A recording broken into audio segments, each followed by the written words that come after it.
Sign me right up. I want to join. Where's the line to get into this thing? I'm going to lose my parents, my friends, relatives, brothers, sisters, and maybe even be put to death. Sounds great. See, a lot of you, though, will call me up, and you're all upset. And you know why you're upset? Because that verse is starting to happen in your life. That was not in small print.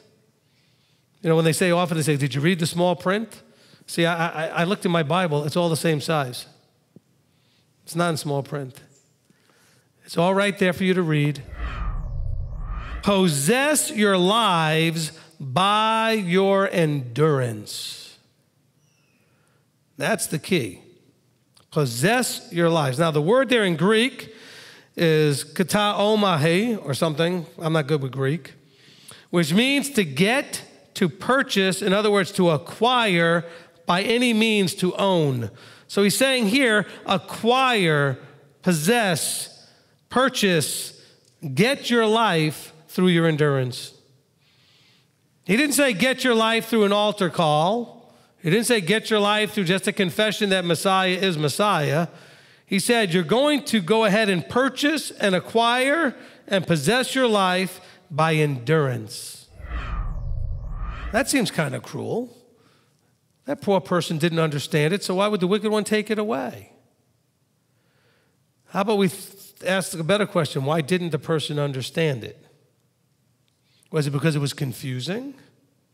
Was it because they weren't given ears to hear and eyes to see and a heart to receive? Well, it says, these are that which is sown by the wayside. So let's go to the picture that we've always had about the idea of the halacha, the walking on the derech, the path that leads to the door to the kingdom. Where's the wayside? Is it on the path? No, it's off the path. Hopefully, you've gotten a new place of grounding and shalom, a new place of understanding of how to fix all the brokenness in yourself, all kinds of wonderful things that you've gotten now, an inkling that can happen. But if that root is not in yourself, if it's all coming from, hey, you know, you heard a great teaching and you got excited about a teaching or a teacher, and then you talk to some friends who were excited about the same thing, and hey, everybody's having a great excited party, until all of a sudden somebody comes over with a big giant pin and goes over to your bubble and goes, and pops your bubble and tells you how not happy and thrilled they are with these wonderful new things that you're doing. That's your pressure and persecution that arises because of the word. And I asked this person, actually someone else asked this person, well, what do you do? He said, well, I go into work. And they said, really? He says, well, if I don't, the whole business shuts down. I said, so you're more interested in protecting the interests of your boss than the interests of your creator. That's this person, though, with the thorny ground.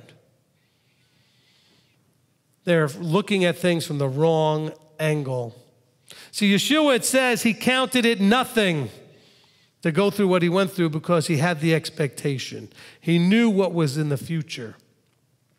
That's the root that you need to have to know what's in the future. So how do we endure? We have to be aware of this different type of ground. Being aware of you, understanding you is a big part of the whole process. Understanding what kind of ground you are, understanding how good your roots are going in deep. In other words, how much are you influenced by everybody else, and how much are you just solidly grounded no matter what anybody says? You know, one of the things that I've studied for, more time than I've studied Torah, is what makes us what we are and how to become what we want to be. And every success book I've ever read, every success seminar I've ever gone to, and I've read lots of them and been to lots of them, and I'm familiar with almost all of them. Almost all say the same thing. If you want to be where you're not and you want to be somewhere else, go spend time with people who have what you want to have. If you stay with the group, that crowd that you're with that has what you have now, and what you have now is not what you want, don't think for a second that you can stay in that group and somehow have something different. Because guess what? If you start to do things differently, the group is not going to be happy with you. aren't they? They're going to attack you, persecute you, and give you grief because all of a sudden you've now changed. Did you catch that important piece right there? It doesn't just say, if possible, be at peace with all men. If possible, you at least control your part of it. He could have just said, if possible, be at peace with all men. Well, you don't know, blah, blah, blah, that person, so it's hard to be at peace with them. They're just, no, what's your part of it? If possible, do your part, okay? On your part, do what you can to be at peace with all men.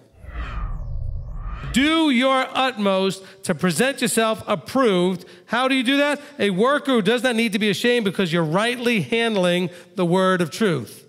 What does rightly handling mean? Oh, it means that I understand it better than you do. No, it means that what you understand, you're doing. You're not rightly handling it if you understand it and you're not doing it. The word isn't meant to be understood and then ignored. The word is an active word. It's meant to be understood and then action taken. Do you think that's what they wanted? No, they wanted to complain. They wanted meat. And so you may be having to do something that you don't really want to do. Change a job, change a physical location, change some relationships. It's not what you would want to do. But it's a humbling process where you realize that what I want has to be subjugated to what he wants. And ultimately he said, look, because you were humbled and he let you suffer, you learned that man does not live by bread alone, but by every word. You learn that listening to Yahweh is what brings the bread.